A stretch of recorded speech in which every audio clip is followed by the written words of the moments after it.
Se eu fosse a sua professora de literatura, eu jamais começaria a ensinar Dom Casmurro perguntando se Capitu traiu Bentinho. Porque talvez essa seja a pergunta menos interessante que Machado de Assis queria que você fizesse.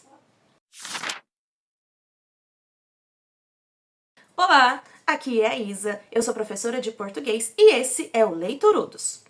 E aqui a gente acredita que os clássicos não são difíceis, eles só costumam ser apresentados de um jeito errado. E se existe um livro que sofreu com isso, foi Dom Casmurro. Por décadas e décadas, resumiram um romance genial em uma única pergunta. A Capitu traiu ou não traiu? E hoje eu quero te mostrar por que essa pergunta pode estar querendo esconder o que o Machado realmente escreveu. Mas antes de abrir Dom Casmurro, vale conhecer um pouquinho sobre quem escreveu essa obra. Machado de Assis nasceu em uma família muito humilde, para dizer o mínimo. Ele era filho de um pintor de paredes, descendentes de ex-escravizados e uma lavadora portuguesa. E o Machado era praticamente um bingo da desgraça. Ele era negro no período escravocrata, ele era epilético, ele era gago, ele era pobre. Não preciso nem dizer que não teve acesso à educação formal, né? Então, ele era autodidata, que significa que tudo que ele aprendeu sozinho. E, com tudo isso, ele se tornou o maior escritor da literatura brasileira. Mas Machado não era bobo. Ele sabia que a sociedade escondia muitas coisas e ele não era tão bem-vindo quanto faziam parecer. E é aí que começam as críticas dele. Mas ele não fazia críticas gritando. Ele não anunciava nos jornais, não apontava o dedo para a cara de ninguém. A sua arma era a ironia. Ele criticava as pessoas, ele criticava as situações de um jeito que pouquíssimos percebiam que estavam sendo criticados. Agora você vai ser teleportado para o Brasil do século XIX. Dom Casmurro foi publicado em 1899 e naquela época era extremamente conservadora. E a honra da família valia muito mais do que a felicidade individual de cada um. E a Igreja Católica tinha a maior influência na sociedade e na vida das pessoas. E o casamento era uma instituição social. Ele era tanto um acordo de negócios quanto uma forma de manter os valores cristãos de família. E o homem era visto como autoridade, tanto na sociedade quanto dentro da própria casa e do próprio casamento. A palavra de um homem valia infinitamente mais do que qualquer prova que uma mulher tivesse. E é nesse mundo que o Bentinho cresce. Bentinho cresceu sendo induzido a acreditar que o processo natural das coisas era ele, como homem, mandar nas coisas, nos negócios, na família, na mulher. Mas Capitu era muito mais segura do que Bentinho. Ela era mais sensata, mais inteligente e muito mais forte do que ele. Quando eu estava na escola, Dom Casmurro era apresentado basicamente de duas maneiras.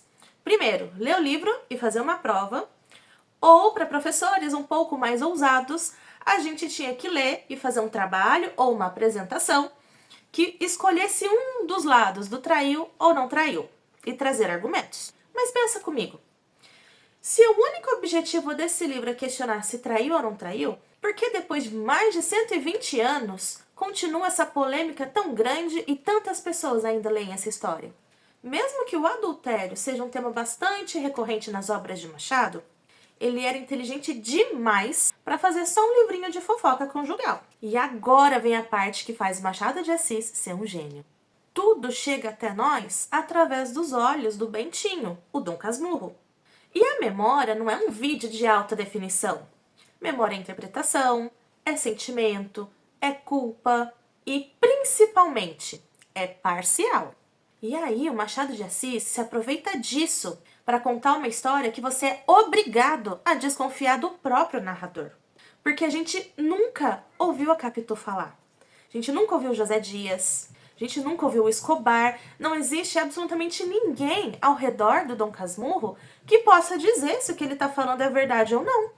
Nós ouvimos apenas a versão da história de um homem velho, mal-humorado, extremamente ressentido, daí que vem o nome Dom Casmurro, tentando explicar por que a vida dele acabou daquele jeito.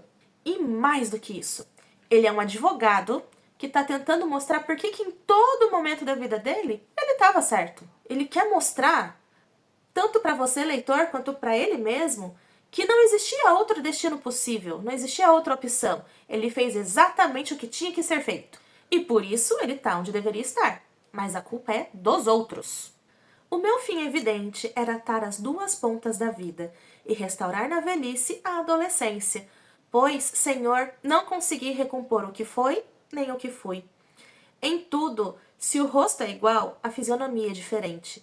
Se só me faltassem os outros, vá. Um homem consola-se mais ou menos das pessoas que perde. Mas falto eu mesmo, e esta lacuna é tudo.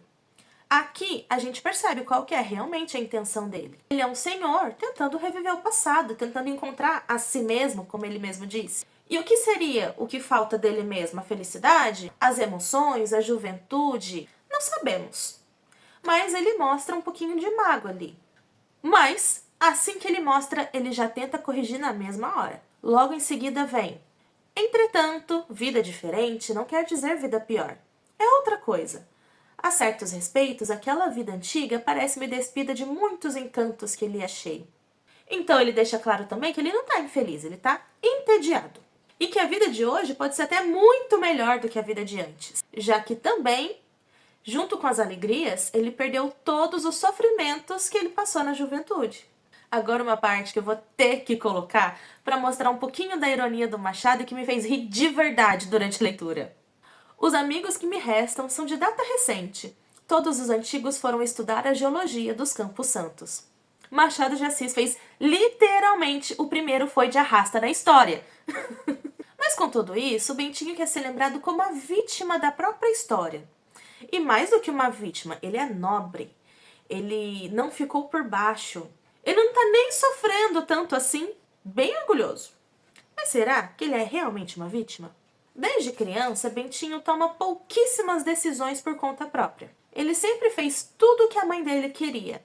Mesmo a promessa dele um dia se tornar padre, que ele sempre soube que ia acontecer, ele se demonstrava bastante resignado, brincava de padre com a própria Capitu, fazia encenações de missa na casa dele, então ele nunca se importou com essa promessa da mãe dele. Até que vem o José Dias e faz a denúncia. É até o nome do capítulo. Que é quando o Bentinho tá ouvindo atrás da porta e aí ele ouve o José Dias falar pra Dona Glória, mãe do Bentinho, que era pra colocar o Bentinho logo no seminário, porque ele e a Capitu estavam muito de grude, e daqui a pouco pega de namoro e aí não consegue mais levar o menino pra ser padre. E aí que o Bentinho vai perceber, caramba, não é que eu gosto da Capitu mesmo?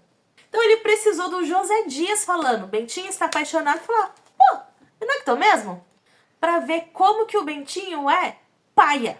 Nem pra saber que ele gostava de alguém, ele sabe. Ele precisa de uma terceira pessoa e falar, aí ele concorda. E ele foi assim, durante toda a sua mocidade. Todas as ideias, todas as decisões que ele toma na vida, primeiro passam pelo crivo de uma outra pessoa. Ou a mãe dele, ou José Dias, a Capitu, Escobar. Nunca parte dele mesmo. E conforme ele vai crescendo, ele continua tão inseguro quanto na adolescência, mas vai aprender a disfarçar um pouquinho melhor.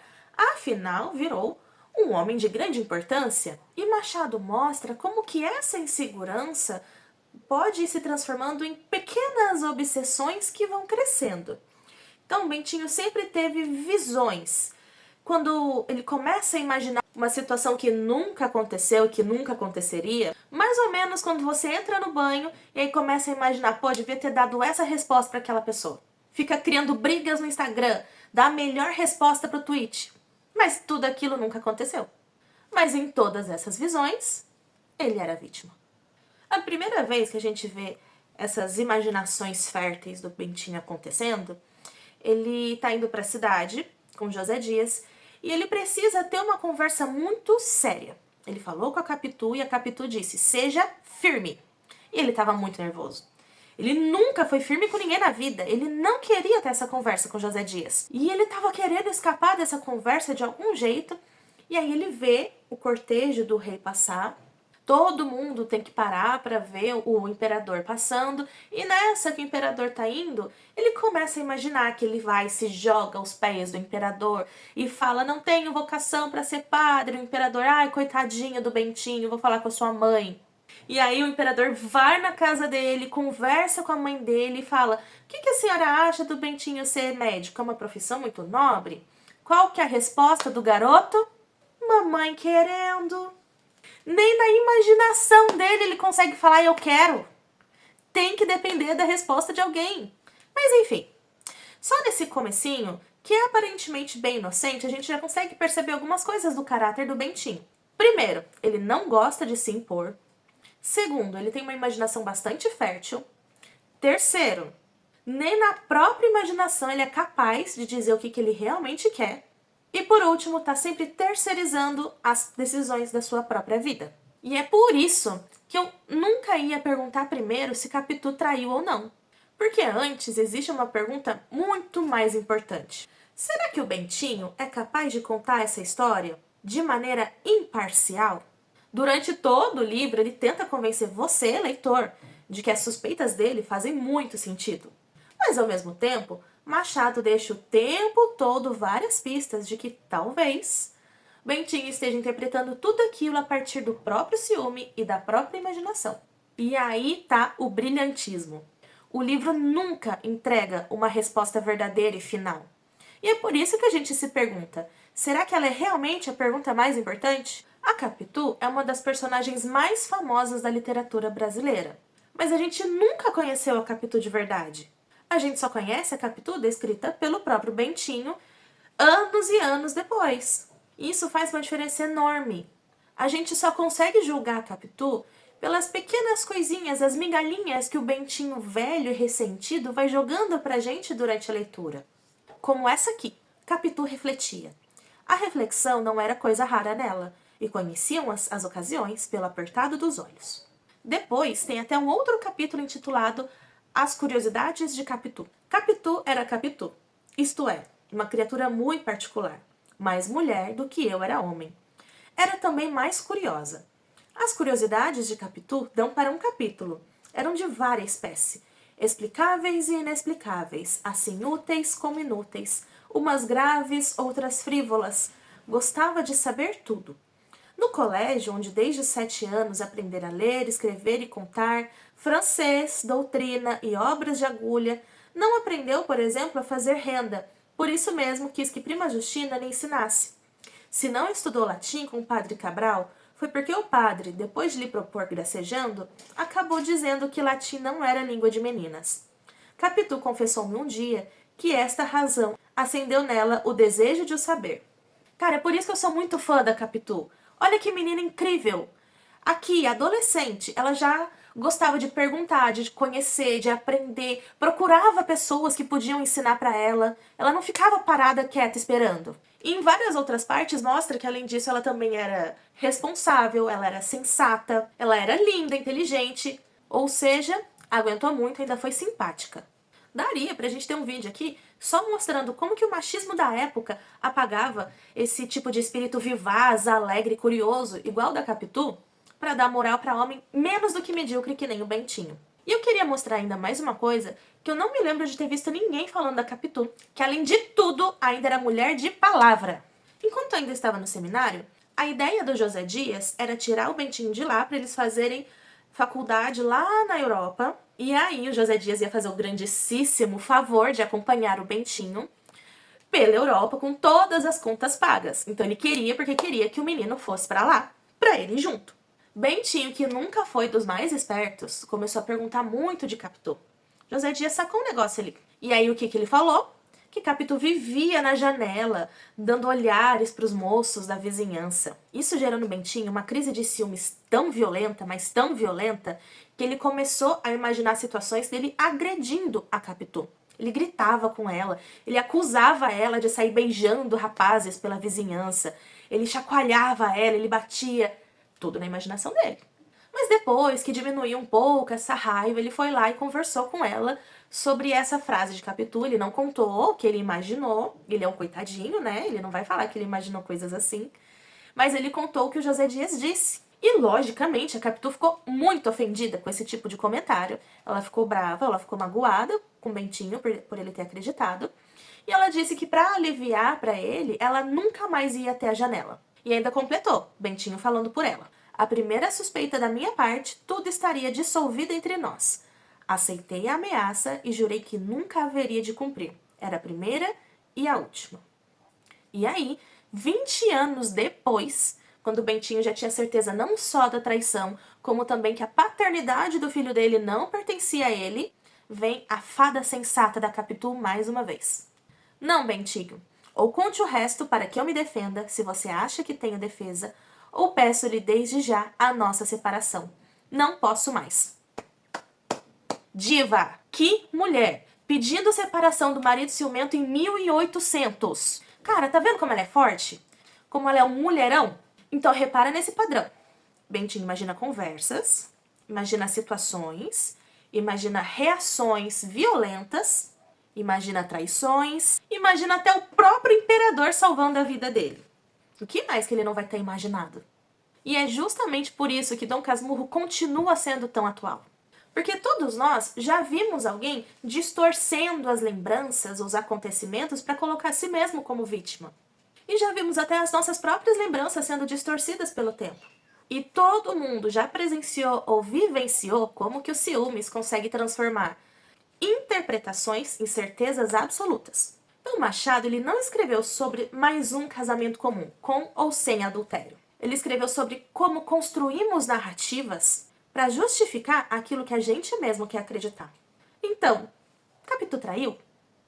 Essa continua sendo a pergunta menos interessante dessa história. Porque o Machado nunca quis que você julgasse a Capitu. Ele queria que você julgasse o Bentinho. Então, se eu fosse a sua professora de literatura, eu jamais pediria para você fazer uma redação me dizendo se Capitu traiu ou não Bentinho. Machado de Assis deixa dicas e pistas para ambas as hipóteses. E isso é completamente intencional. Enquanto gerações estão se perguntando desesperadas se Capitu traiu ou não Bentinho, Machado de Assis está rindo da gente. Porque ele estava fazendo outra pergunta. Será que a gente pode confiar em alguém que conta a própria história? Mas eu ainda faria uma última pergunta. Depois de terminar esse livro, Bentinho sendo um homem medíocre, e mais, sendo um reflexo de todos os homens daquela sociedade, ia bancar ter um mulherão igual Capitu, melhor que ele, mais inteligente que ele, mais capaz de gerir a própria vida e os sentimentos do que ele. E é justamente por isso que Dom Casmurro continua tão moderno. Então, se você gostou desse formato, já se inscreve aqui no canal, ativa o sininho, curte, compartilha, hype esse vídeo, porque no próximo vídeo a gente vai conversar um pouquinho por que o Morro dos Ventos Uivantes não é um livro de romance. Tchau, pessoal, e até a próxima!